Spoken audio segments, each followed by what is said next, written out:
Our guest today is a candidate for the Democratic nominee for President of the United States of America. He is in his 8th and final term or year as mayor of South. He is in his 8th and final year as mayor of South Bend, Indiana.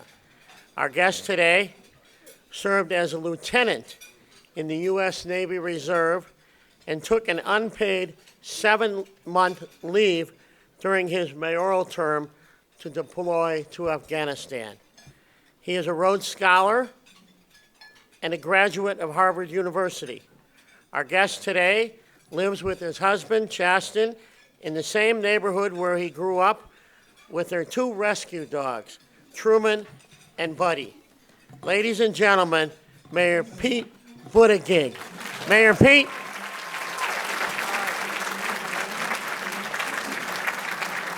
Thank you. Thank you. Oh, goodness. Thank you very much. Please. Thank you.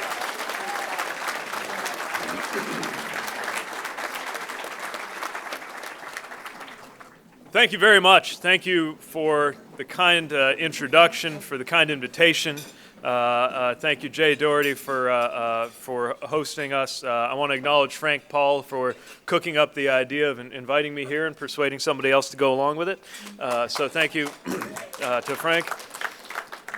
And it's a real pleasure to be back in Chicago. When I was a consultant, I lived at Wabash and State.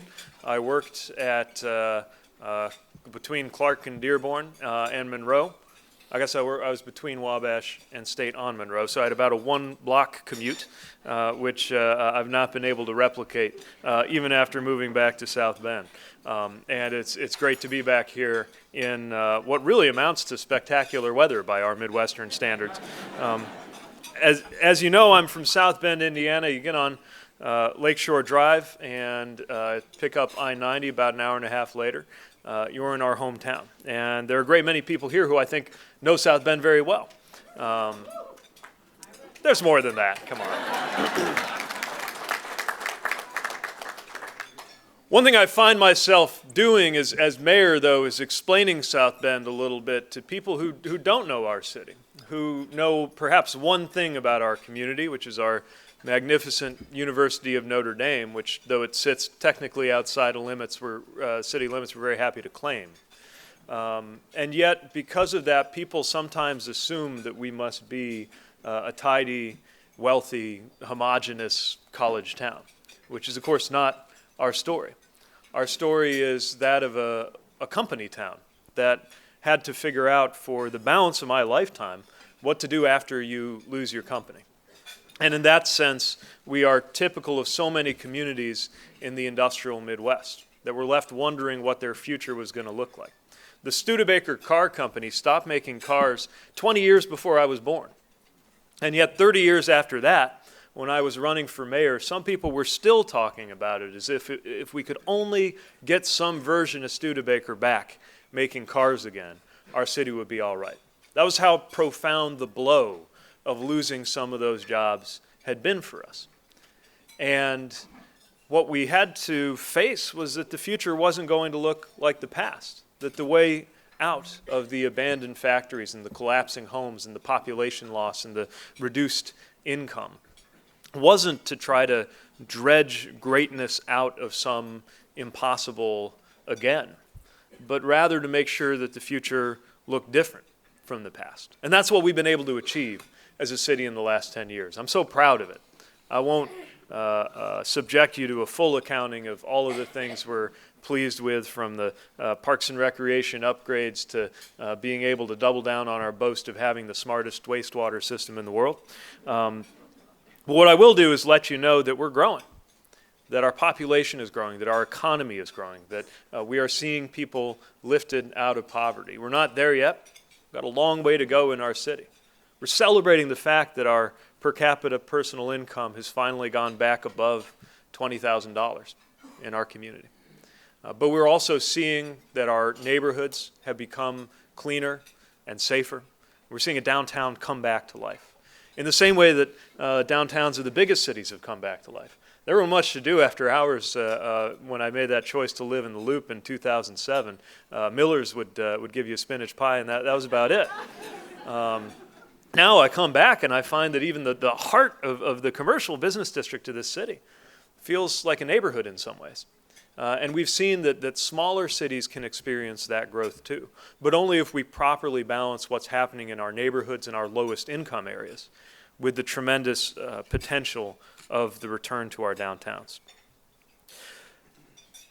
What really made it work in South Bend was recognizing that we couldn't just make South Bend great again, that we couldn't rewind. That we had to accept that the future was going to be different than the past. Be honest about it. Be honest that certain things were not coming back, but we were, and then talk about how. That's why I think there's no such thing as an honest politics built around the word again. But I do believe that there can be a very optimistic politics for the industrial Midwest. And it's so important at a time when we're being characterized by the White House and caricatured sometimes by the commentators as a place where the only way to our heart is through nostalgia and through resentment. I think a lot of that has to do with the fact that we are living through a moment of tectonic change so profound that even in this moment, we may well be underreacting. I think that we have the good and bad fortune of living in a moment that will be as memorable as the beginning of the New Deal or the beginning of the Reagan era. In other words, what will happen in the next 3 or 4 years could set the tone for what will happen in the next 30 or 40. And it's one of the things that motivated me to make the admittedly improbable choice of stepping up as a late 30s Midwestern mayor to run for president of the United States. Not admittedly an obvious career move. And I get that. We were not sure just how many people would take us seriously when I proposed the exploratory committee publicly at a U.S. Conference of Mayors meeting in Washington in January. And yet what we've seen since then is that our message is resonating. The people welcome and embrace the idea of a different kind of leadership. Yes, it is traditional to be marinated in Washington for a few more years before you step up for the presidency. But we're actually living in a moment that's kind of a season for local leadership. It's a season for local leadership because that's where things get done. Consider this. Our national government shut down over a policy disagreement. Can you imagine if that happened to a city government? How long would the mayor be able to physically remain in city limits after the city stopped delivering water, which you need to live? It's unthinkable. Not that our politics aren't ferocious and intense. I am, after all, addressing a Chicago audience. And yet, even in our most ferociously contested moments, you don't talk about a city government shutting down. We just have to get it done. And it's one of the reasons I believe our task is to start to get Washington to look a little more like our best-run cities and towns before the reverse starts to happen. Because I fear that that is exactly the trajectory we might be on. I also know that our part of the country isn't known for producing a lot of Democrats, certainly a lot of progressives. But again, it's precisely for that reason that I want the country to hear voices from Midwestern states like ours, from conservative states like mine. And it's why I think there needs to be a new generation stepping up too. My generation currently is on track to be the first in American history to earn less than our parents if we don't do something to change the trajectory. If you were born when my mother was born, 1945, you had a 90% shot of coming out ahead of your parents. You could more or less assume that that would happen. And for us, it's a coin flip. Some parts of the country, not far from where we're gathered, it's less than 50-50. And so we've got to make sure that that generation is putting forward leaders too. After all, we're also the generation that produced the bulk of the troops after 9/11. We're the generation that, we're not the ones who invented the internet, but we figured out some pretty interesting things to do with it.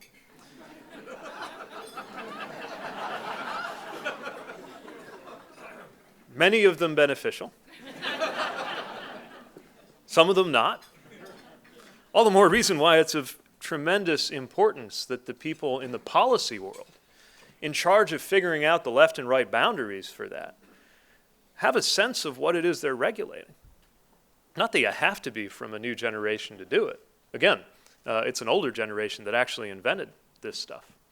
But that we have to pay attention to, and it can't hurt to have some digital natives entering that conversation, not just in the business and philanthropy world, but in the policy world too.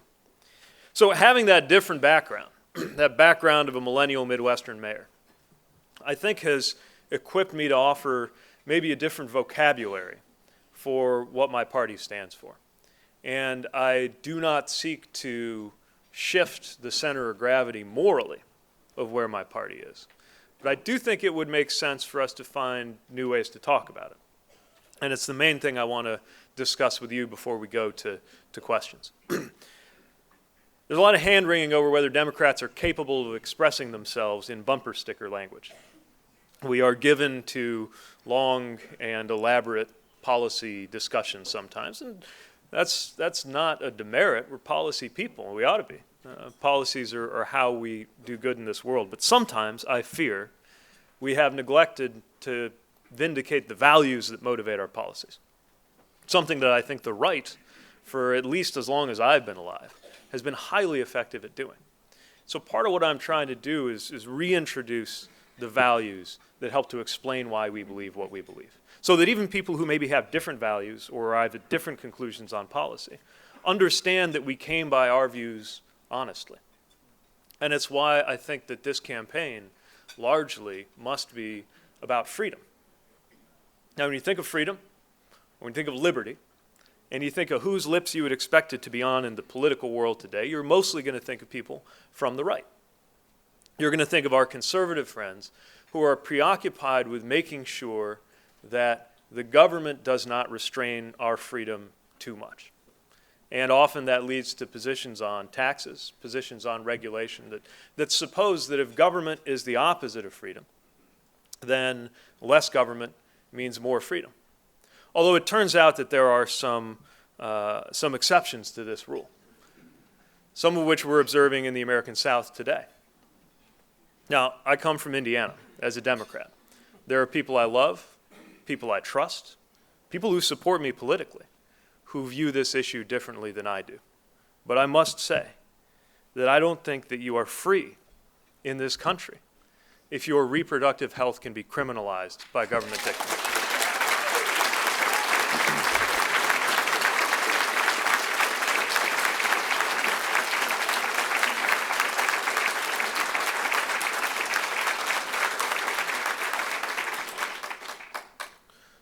This is not an easy choice for anybody to face, and I would be loath to tell anybody facing that situation what the right thing to do is. But that's exactly the point. I'm a government official. I don't view myself as belonging in that conversation. And to see in Alabama that if someone is raped and she seeks an abortion, the doctor who treats her will be penalized with a longer prison term than her rapist makes me question whether the discussion about freedom in this country has gone off the rails. Let me, though, suggest that there is more to freedom on the left or on the right than just getting government out of the way. One of the reasons we invented government as a species is because there are certain freedoms we don't enjoy unless we have policies that tear down the obstacles to us living a life of our choosing. Even the most unglamorous things that mayors work on day in and day out, wastewater and water, I believe are things that enhance our freedom because we have municipal authorities to worry about that sort of thing so we don't have to. But it's also why you're not free, as we learned in Flint, if you have to wonder whether a glass of water that comes out of the tap is going to poison you and your family. It's providing basic services. And it's providing some measure of assurance that the rights that you have in this country and in this life will be secured. It's why I think health care is freedom. And I think you're not free if the United States has failed to ensure that you might, for example, be able to start a small business, leaving your old job and starting a new one without fearing that that means you'll lose your health care.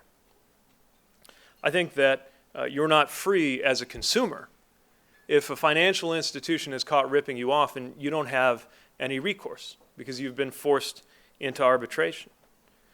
I certainly think that freedom in this country for people of color has been constrained both by policies and by institutional racism in ways that will not get better just by saying we're going to get government out of the way. If we don't figure out how to lift the veil of mistrust, for example, between communities of color and the law enforcement officers sworn to keep them safe, how can we really say that we're enjoying freedom? And, of course, on a more personal note, I don't think that you can really say that you're free if a county clerk gets to tell you who you ought to marry based on their view of their own religion.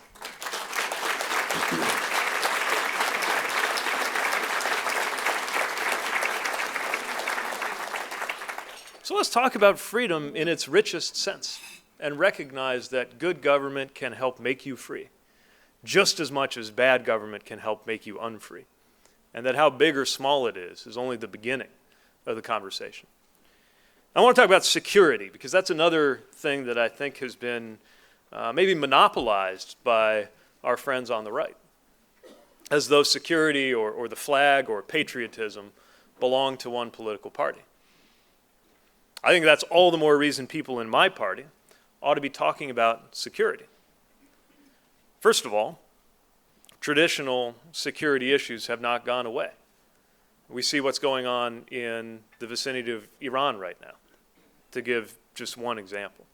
We've got to ask ourselves whether this administration is capable of stating what the bar is before you even talk about sending U.S. troops into a conflict. And I say that as somebody who went into a war zone on the orders of a U.S. president. And by the way, was willing to do that, because that's part of the promise you make when you raise your right hand. You don't know who the president's going to be in a few years, let alone what their policies will be. But when I left Afghanistan in 2014, I thought I was turning out the lights. I thought I was one of the last to go. It's 5 years later. We're still there. You could be old enough to enlist and not have been alive on 9/11. And the next president's got to be ready in the name of U.S. security to put an end to endless war.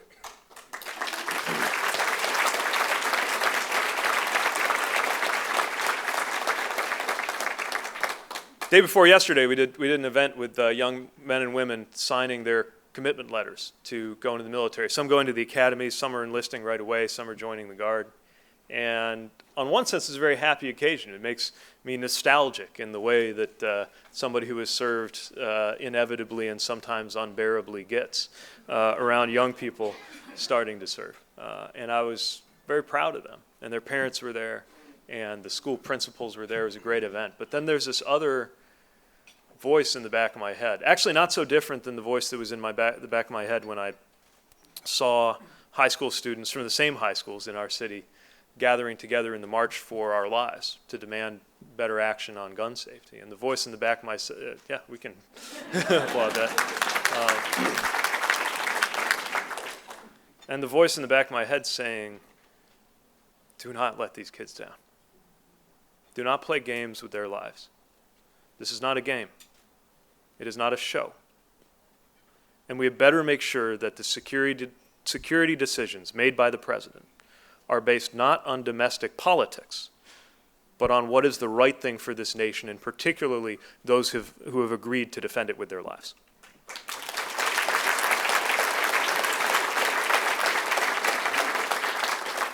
And that's just the traditional stuff we talk about when we think about security. This is the 21st century.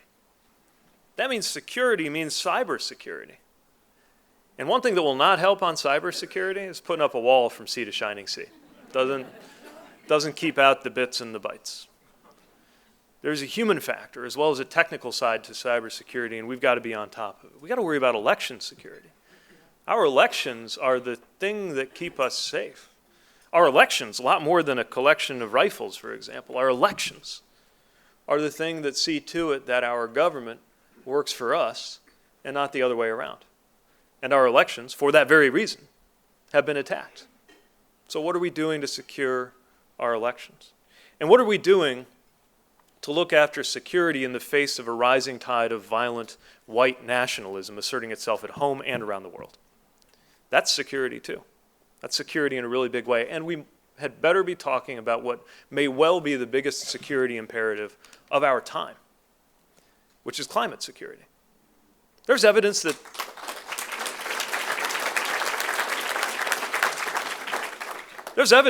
the Syrian civil war began partly because of forced migration patterns that happened as a result of drought and other issues connected to climate.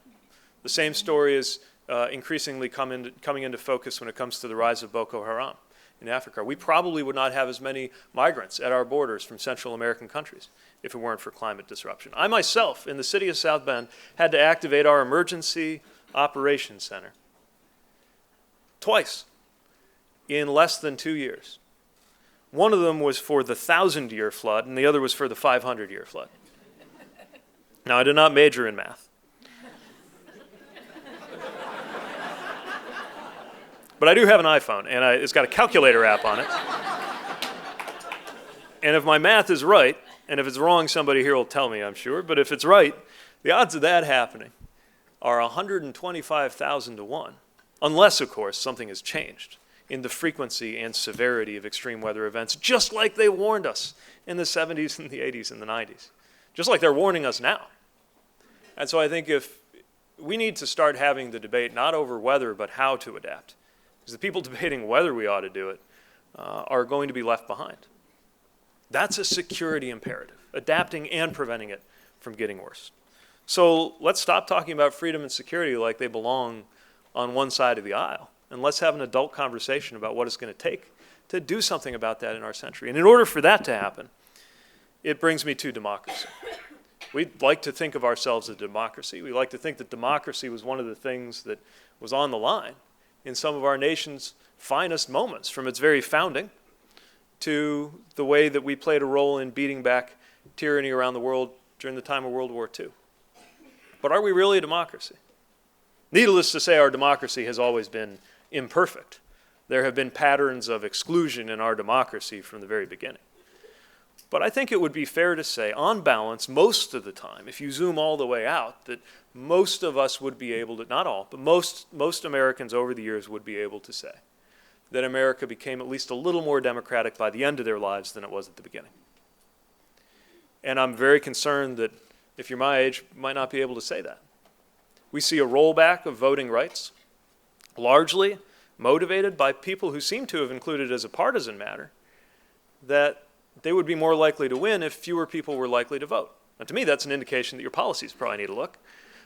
But we've seen this happen systematically with voter ID laws, with making it harder to open up polling places in certain areas, with polls closing too early, with all of the obstacles to voting. We are one of the toughest countries to vote in. In Indiana, when you go to the polling place, did it last week, we had our primary, to start picking my successor in South Bend. There's a big poster in the window that says, "Stop." And then it tells you about all the terrible things that will happen to you if you're voting with an invalid ID or so forth. Stop. Is that the message we want to send about our democracy? Stop. You're on your way to vote and exercise your right. People put their lives on the line to defend. Stop. I don't think so. By the way, there's some really basic structural things, in addition to the obstruction, that we've just tolerated because we're just used to it. Can anybody make a principled argument why fellow U.S. citizens living in Washington, D.C., or for that matter, Puerto Rico, have less political representation than we do? Does it make any sense?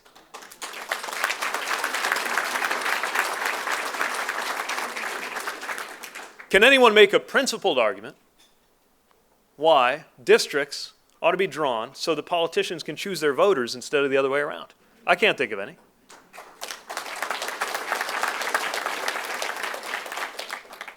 And for my dime, whether you live in a rather blue state or a rather red one, at risk of sounding simplistic, one thing that would be fitting for a democracy when it chooses its national leader is to elect the president by just counting up all the votes and then giving it to whoever earned the most.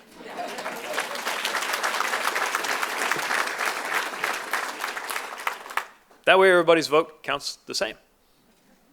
I don't know how you put a thumb on the scale one way or the other and say that it's fair. So let's just count everybody the same. Some of these incredibly simple things don't seem to get much traction in our current environment, which is precisely why our environment needs to change. I would say we need to change the channel from the show that we've all been watching. And that's my response to this presidency. You notice I didn't talk about it much. It's not because I don't think about it rather often. It's that you don't even get a presidency like this unless something's wrong.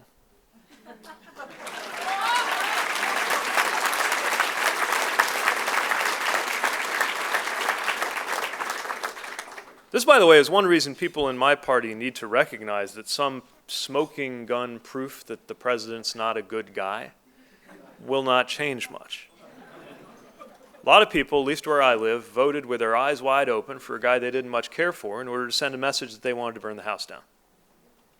Which is also why any suggestion that our party's message ought to be to promise a return to normal overlooks the extent to which normal hasn't been working for a lot of people.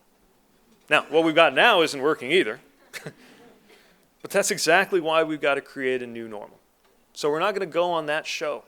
We're not going to play that game. We're going to change the channel. And that's what my campaign is about.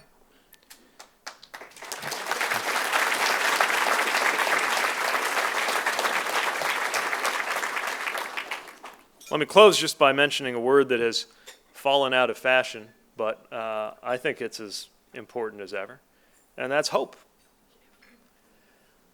Because you don't do this if you don't have some measure of hope.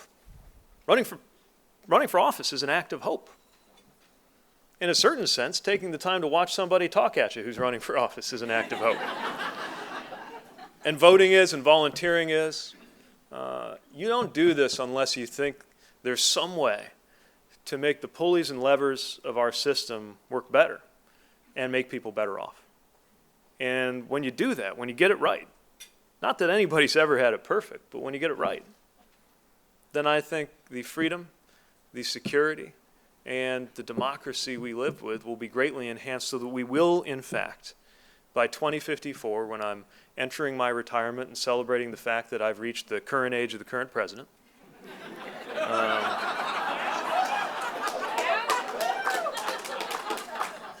that I'll be able to look back at 2020 and say, this is when things really started moving onto a good path for our country. And that's how you will know that we succeeded, not just in an election, but in defining an era. And that's why I'm doing this. So thanks for coming. And we'll do some questions.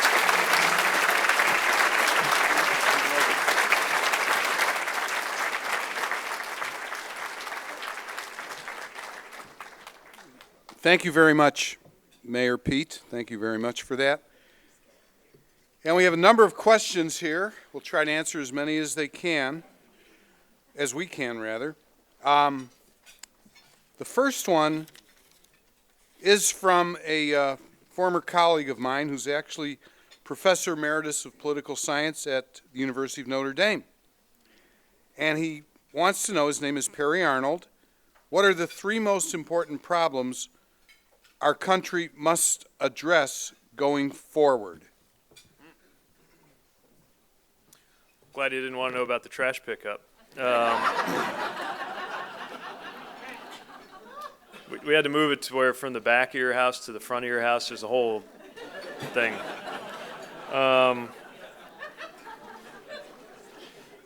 So let me pick up on some of the themes that I just mentioned. I'll try to do it at not too much length so that we can continue getting questions. But I spoke of climate, so let me say just a little more about what I mean when I say that climate security is an imperative. I already described the problem. Let's talk about the solution a bit. First of all, I do think we need to talk about adapting now. Mayors need guidance on what to do if the floodplain isn't where it was supposed to be and won't be again. We've also got to act on the front end to stop it from getting worse. I believe the basic contours of what to do are well known. We need a carbon price and dividend, or carbon tax and dividend, if you will. Let's call it what it is and be honest about it. Good news is if you rebate it back out to the American people, most of us will be made better than whole if we structure it the right way. but it'll help change our economy to move in a direction that is less carbon intensive. I think we got to have massive investment in R&D, not just on renewable energy, but on energy storage and on carbon storage, taking carbon out of the atmosphere, because it's easier to get to net zero than it is to get to absolute zero, and we got to do whatever we can. The bigger issue, I think, is that, and this will go to the second thing that I think is a big issue, we obviously have a bit of a crisis of unity in this country, no sense of common purpose. I would also argue that we need something of a national project, that America does better when it is compelled to work on something hard. Sputnik provoked a national project, for example. So did World War II. And in climate, in the problem that climate represents, we also have the makings of something that could be a solution, not just to climate, but to that deeper kind of social or even moral illness that we have as a country. For once, we have the possibility of a national project that isn't just fighting other human beings. And by the way, if we were making good on dealing with climate as a national mobilization that took in the efforts of everything from AmeriCorps volunteers to the defense establishment to the scientific community, we might also be leading the world at a moment when we're struggling to lead the world. Imagine, for example, the terms of this US-China tug of war that's going on. If one of the cornerstones of global security was climate diplomacy, and a nation was prestigious in as much as it was part of the solution on climate, that'd be a way to challenge China to catch up, but only if we had our own house in order. So, climate, national unity, picking a third is pretty tough because there's so many, but let me return to democracy and just say that we had a pretty good start in H.R. 1. You know, a pro-democracy, anti-corruption bill that was passed in the House only to die in the Senate. It's the sort of down payment on deeper democratic reforms that I would want to enact the moment I got to the Oval Office. Okay. Now we'll give you some real easy ones. This is from Joanna Camwell, I think. Joanna, where are you? Are you here? Right over there. Okay, thank you, Joanna. A couple questions came in with the same name. The writing looks awfully similar. Okay. How are you, a man, going to be a strong advocate for women as opposed to an actual woman running for office and being president? It's a good question, and it's fair game. I think a lot of us are disappointed that we don't have a woman in office right now after 2016. I obviously am not a woman. My old employer, back when I was here at McKinsey, did a study on gender equality in corporate leadership. They looked at boards, they looked at leadership teams, and one of the things they found is that companies that were more gender inclusive in their leadership weren't just better places to work, they were actually more profitable because they made better decisions. It's just one example of why gender inclusion and gender equality and gender diversity is not just the right thing to do in a moral sense, but it also is the right thing to do in a strategic sense. If that's true for companies, then it must also be true for countries. It's certainly true for cities. Women have had the bulk of the leadership roles in my office, and we have women in so many key roles in our cabinet and in our leadership, and I think it helps us make better decisions. From a policy perspective, there are all kinds of things we need to do, from enacting pay transparency when it comes to how large employers are, you know, if they just have to publish the gender pay gap, I feel like a lot of some of those issues will take care of themselves once they just have to defend what they're doing. But also much more profound issues like the extent to which in our current healthcare reality, being a woman amounts to a pre-existing condition. And I've already shared my views on reproductive freedom. So there's the policy piece, but there's also the cultural element, right? Just is this or is this not a country in which everyone is equal and in which a little over than 50% of our country are represented? So I am who I am. But what I will say is that I believe the next president must be the best president ever on women's equality and gender inclusion, especially if the next president is going to turn out to be a man.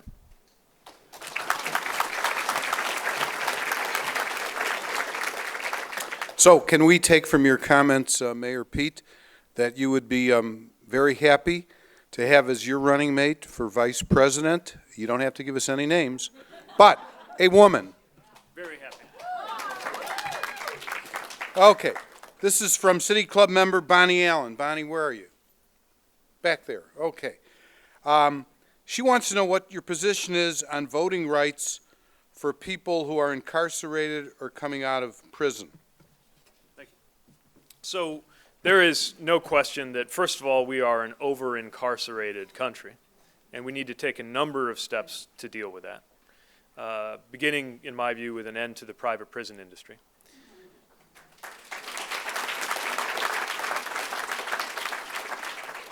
But also including steps from sentencing reform to making sure, as we move toward legalization of marijuana, as I believe we must, that we are also pursuing a retroactive policy of expungements in order to deal with cases of incarceration where the incarceration did more harm than the offense that led to the sentence. I also believe that when people leave incarceration, not only have they finished paying whatever debt was incurred socially, but also everybody has an interest in them succeeding and contributing. And we talk a lot about helping people succeed and contribute as a part of the economy, but not enough about succeeding and contributing as a citizen. And so I believe the moment that somebody returns to their community without bureaucracy, without obstacles, and certainly without being expected to pay, which is happening in some places and amounts to a poll tax, especially when you consider the pattern of racial inequality that is behind so much of what is happening in our criminal justice system. I believe that the moment that you are out, you are a citizen, and that means you are a voter, and we should reestablish your voting rights right away.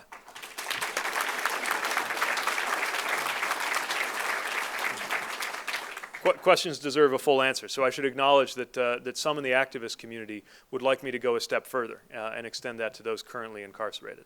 I don't feel comfortable taking that step, but I'm continuing to listen to people who have had some pretty compelling things to say about why they view that issue differently than I do, and that dialogue has been beneficial to me. Okay. By the way, I think that there are 2 states, Maine and Vermont, that allow people who are incarcerated to vote. Okay, we've got some really good questions here. We'll try to address as many as we can. This is from Joe Kallenbach with the McHenry County Economic Development Commission. Joe, where are you? Okay.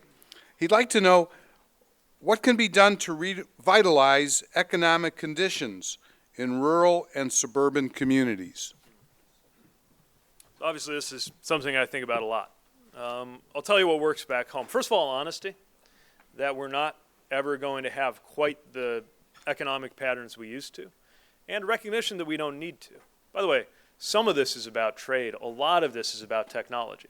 I was just at not long ago at a business in South Bend makes shot peening medium. It's those little balls they fire at automotive parts at very high pressure in order to temper them. It's one example of a very kind of characteristic small to mid-size industrial employer in our area.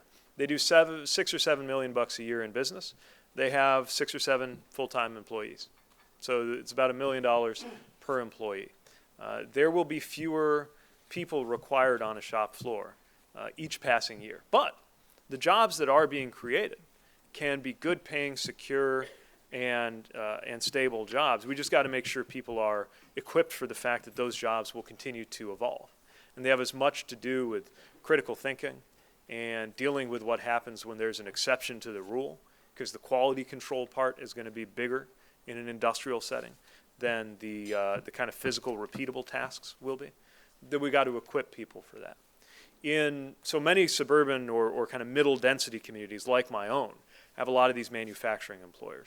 Rural areas, I think Democratic politicians always go right to broadband because it's the thing we kind of get if we don't live in a rural community and we care about rural people. And don't get me wrong, broadband is definitely something that we need to extend in an equitable way to the American interior. But there's a lot more going on that needs to be addressed in rural America. The biggest thing, the thing that we do have in common in a community like mine that's more industrial, although it's a short jog to the nearest cornfield for me, is this idea that young people grow up getting this message that success means getting out. And nobody has to tell it to you. You just take that on board. Of course, that's what so many people do, especially in rural communities. And that can break the heart and break the energy of a community, of a family. The irony is, technology also means that for many people, there's never been less requirement that you be somewhere in particular in order to do certain kinds of jobs. And so as I reflect on the disparities in real estate pricing in this country, the fact that in Palo Alto you could pay a certain amount in order to have a parking space that would be more than the mortgage on my nice big house on the river in South Bend, that we also have tremendous opportunity to better distribute where many knowledge workers and different kinds of workers are, and for those who are connected to agriculture, an opportunity to enlist the agricultural sector in being part of the solution on climate. Instead of telling them they're part of the problem, invest heavily in, for example, what I think is a really exciting moonshot kind of idea, which is the quest for a net zero emissions farm, which we can envision through soil management and other practices, what that might look like, even though today, of course, it does not pencil out without a major subsidy.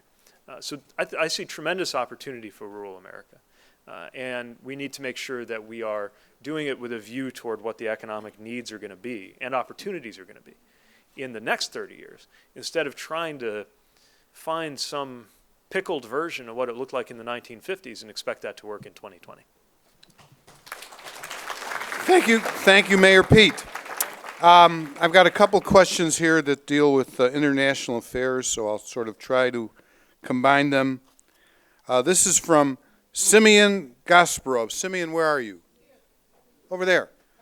Hi, how are you, Simeon? Okay. Have a seat. Don't get carried away. Simeon's from Bulgaria. We're glad to have you here.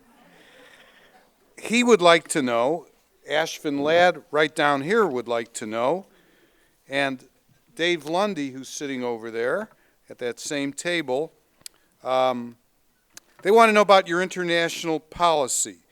Simeon's interested in Eastern Europe.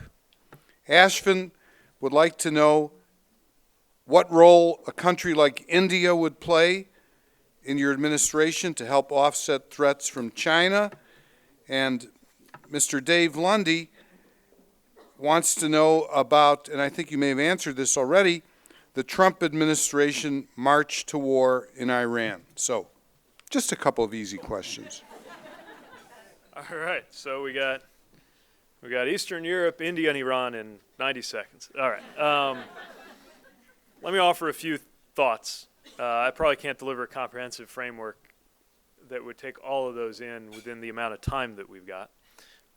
But each of them deserves attention regionally, and then I'll make one remark globally. So first of all, there is the idea of do no harm, but there's also great opportunity, I think, in our relationship with Eastern Europe. Needless to say, the biggest factor complicating our policy and our relationships in Eastern Europe is the interventions from Russia. And having experienced and not enjoyed an intervention from Russia, I think we could perhaps learn a lot from our allies and friends in other East European states who are more accustomed to this than we are. This does not have to mean that we are escalating tensions or hostility, although I think it does have to mean we have credible responses, whether it's through diplomatic, economic, or security tools. But we also have to make sure we're not dismantling the framework that we really depend on. It might have to change, but it doesn't mean we take it apart. And a good example is the INF Treaty, the Intermediate Range Nuclear Forces Treaty. Russia has not been complying with this treaty for a long time. So the White House just threw it out and said we're getting out too. I don't think that's the right response, because it supposes that nothing is better than something flawed. What we really needed to do was design a new one that was better, with the right kind of verification and compliance mechanisms, much as I think we are now trading nothing for something in Iran.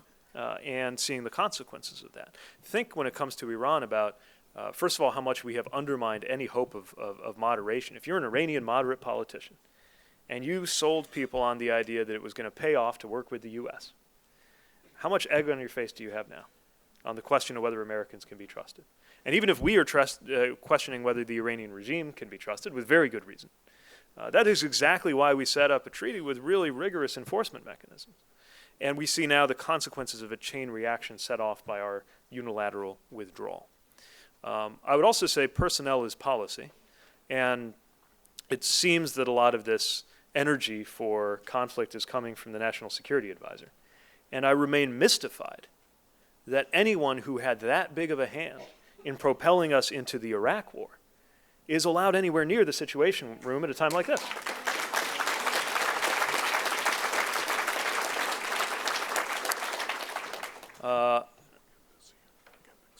Okay.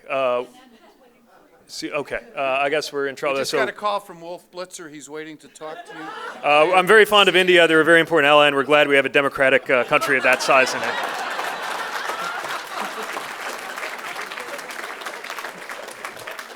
Mayor Pete, by the way, I want to let you know you are the third candidate for president who has spoken to the City Club. The current president, before he was nominated in 2016, and he managed to eke out a victory. We had the mayor of New York, who just declared today, speak, but he was not a candidate. And we wish you the absolute best in your campaign.